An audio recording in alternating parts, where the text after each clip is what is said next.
কেমন আছেন আপনারা? জিজ্ঞেস করলাম এই কারণে, কারণ আজকের দিনে দাঁড়িয়ে আশেপাশে যাকেই দেখছি সে দুঃখী আর ব্যাকুল।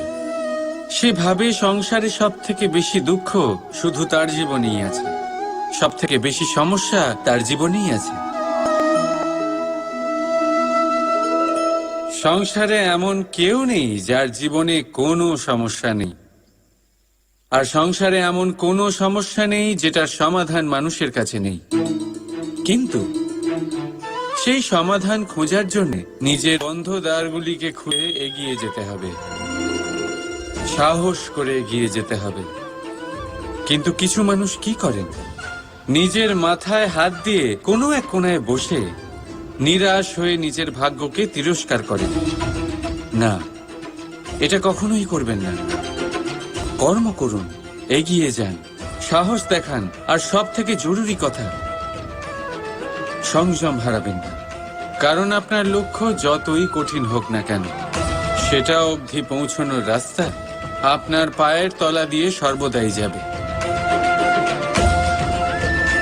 রাধা রাধা। দুঃখ কি, ভয় কি, এদের কিছুটা এইভাবে ভাবা যেতে পারে। জীবনে যখনই আপনি কিছু একটা লাভ করবেন, তখন সেটা হারানোর ভয় তার সাথেই চলে আসে। যেমন আপনি যদি ধন অর্জন করেন, ধন হারানোর ভয় তার সাথেই চলে আসে। সম্পত্তি অর্জন করলে সেটা লুট হবার ভয় তার সাথেই চলে আসে। আর এটা জীবনের সাথেও হয়। যেই মুহূর্তে আপনি জন্ম নেন, মৃত্যুর ভয় তার সাথেই চলে আসে। জন্ম না নিলে মৃত্যু কিভাবে হবে? মৃত্যুর ভয় কোথা থেকে আসবে? এবার এই ভয় কি সেটা আপনাকে বুঝিয়ে বলি। এই ভয় যদি মনের মধ্যে থাকে, জীবনে থাকে, তাহলে যা কিছু লাভ করবেন, সুখ, সম্পত্তি, সুবিধা, ধন, এইগুলি লাভ করার একটা আনন্দ থাকে, এদের সাথে জীবনযাপন করার একটা আনন্দ থাকে। এই ভয় সেই আনন্দ আপনার থেকে কেড়ে নেয়। ধরে নিন কাল আপনার মৃত্যু হতে চলেছে। এবার কালকের মৃত্যুর ভয় আজই মনে পুষে রাখলে, তাহলে এই ভয় আজকের সুখ, আজকের শান্তি আপনার থেকে কেড়ে নেবে। ভয় এটাই করে। সেই জন্য মনে রাখবেন, ভয়ের সঙ্গ আপনি ত্যাগ করে দিলে জীবন যাপনের যে সুখ তা চিরকাল আপনার সাথে থাকবে। আসুন আর আমার সাথে ভালোবেসে বলুন, রাধা রাধা। দুঃখ এমন এক অনুভূতি যেটা আমরা চাই বা না চাই, আমাদের জীবনে এটা অবশ্যই আসবে। আমাদের মনকে বিব্রত করে তুলবে, আমাদের মনকে বিচলিত করে তুলবে। কখনো ভেবে দেখেছেন এই দুঃখ আমাদের জীবনে কেন আসে, কিভাবে আসে? যদি আপনি মন দিয়ে চিন্তা করেন, তাহলে আপনি বুঝতে পারবেন যে এই দুঃখের অনুভূতি পরিস্থিতির থেকে বেশি মানসিকতার থেকে বেশি আশেপাশের লোকজনের সাথে জড়িয়ে। কারণ আশেপাশের লোকজনেরাই আপনার জন্য পরিস্থিতি তৈরি করেন, যা ভালোও হতে পারে আবার খারাপও। আপনার আশেপাশের লোকজনেরাই আপনার মানসিকতাকে প্রভাবিত করে, হয় তাকে ভালো করে অথবা খারাপ করে। আমাদের জীবনের অর্ধেক দুঃখ এই কারণে যে আমরা তাদের উপরে আশা রাখি যাদের উপরে কোনো আশা রাখা উচিত নয়, আর অর্ধেক দুঃখ এই কারণে যে আমরা তাদের উপরে সন্দেহ করি যাদের উপর সেটা করা উচিত নয়। তাৎপর্য এটাই যে মানুষকে চেনার চেষ্টা করতে থাকুন।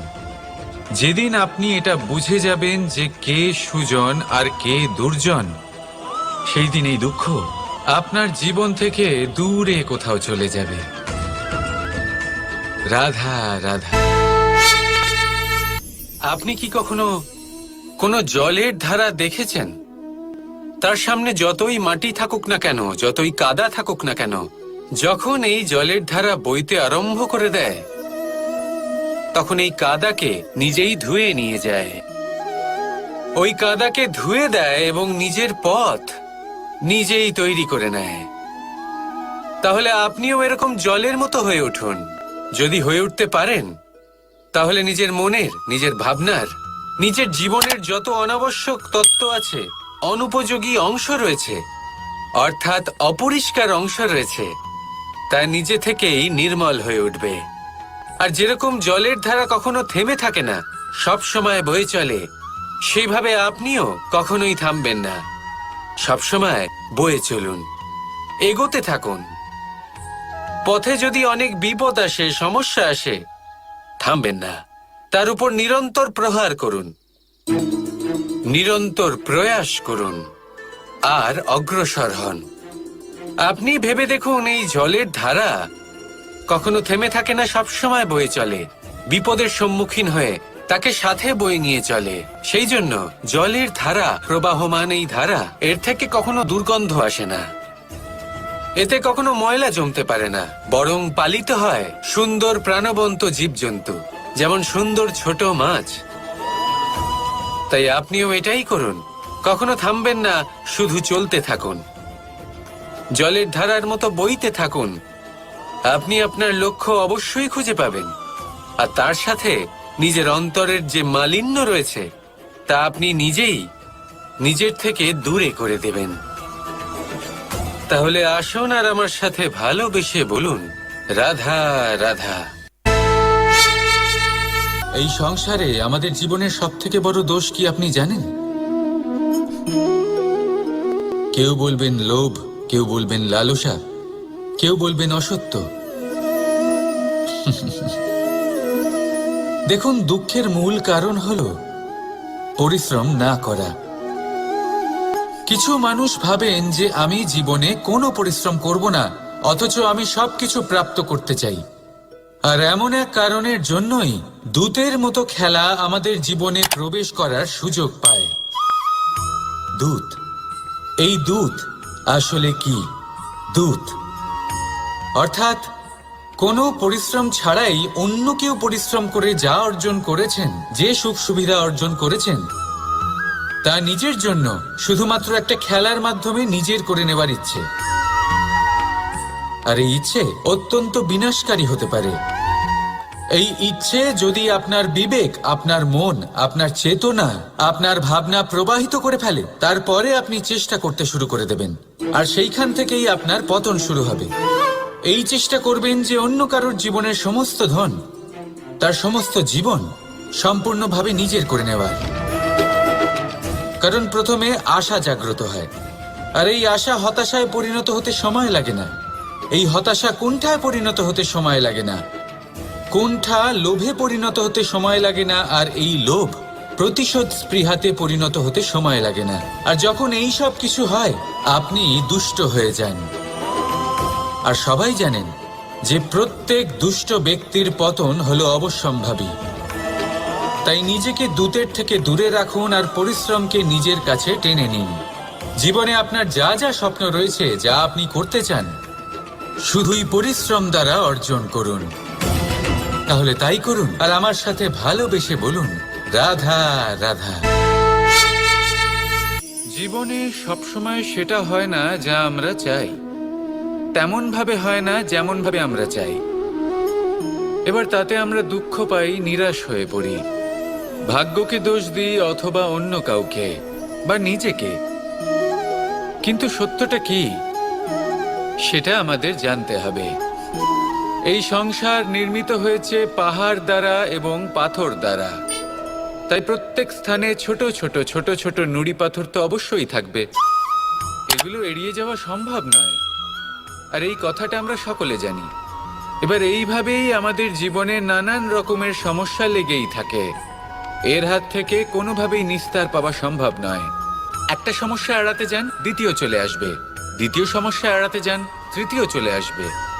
কিন্তু সমস্যা জীবনে থাকবেই, আর আপনাকে সাহায্য করার জন্যই থাকবে কোনো না কোনো রূপে। আপনার চারপাশে পাথর আছে, এটা আপনার উপর নির্ভরশীল আপনি কি করবেন, কোন পথে অগ্রসর হবেন এবং কিভাবে অগ্রসর হবেন।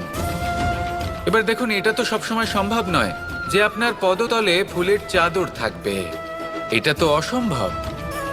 সেই জন্য উচিত এটাই হবে যে আপনি পাদুকা পরিধান করে জীবনে অগ্রসর হন।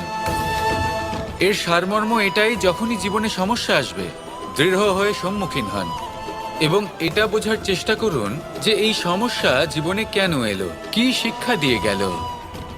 আপনার মধ্যে দোষ অবশ্যই থাকবে,